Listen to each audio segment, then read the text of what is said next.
చిలకలూరిపేట అంటే చెప్పుకోవడానికే సిగ్గు మాకు. చిలకలూరిపేట మీది ఏ ఊరని హైదరాబాద్లో ఎవడన్నా మమ్మల్ని అడిగితే గుంటూరు అంటాం.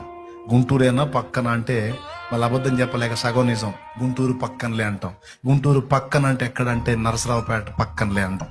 నరసరావుపేట పక్కన ఒకడు మొండోడు ఉంటాడు, వదిలిపెట్టాడు ఒక పట్టాను అడుగుతానే ఉంటాడు. చివరికి చిలకలూరిపేట అని చెప్పాలా. ఆ మాట అనగానే వాడు నెక్స్ట్ అనే మాట ఏంటో తెలుసా? చిలకలూరిపేటనా, మరి ఆ ముక్క చెప్పొచ్చుగా, చిలకలు ఉంటాయంటగా మీ ఊర్లోనే. వాడు ఏ ఊర్లో లేవు చిలకలు అని వాడు కావాలని ఎందుకు? వేశ్యావృత్తిలో బ్రతికే వాళ్ళు మీ ఊర్లో ఉండాలంటే చిలకలూరిపేట అంటే డ్యాన్స్ పార్టీలు వేసేవాళ్ళు, వేశ్యావృత్తిలో బ్రతికేవాళ్ళు, ఇలాంటి విషయాలు మాట్లాడేవాళ్ళు. చాలా బాధపడ్డా, చాలా దుఃఖపడ్డా.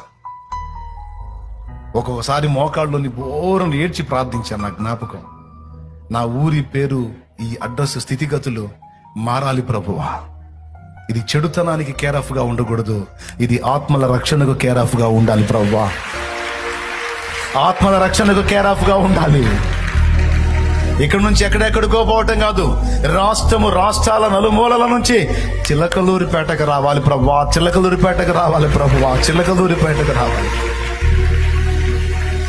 నువ్వు కదులు ప్రభువా, నువ్వు ఉజ్జీవం తీసుకొని రా ప్రభువా, లేకపోతే నా ప్రాణం తీసుకో ప్రభువా. ప్రార్థన చేసా, చేయండి నేను చెప్పట్లా.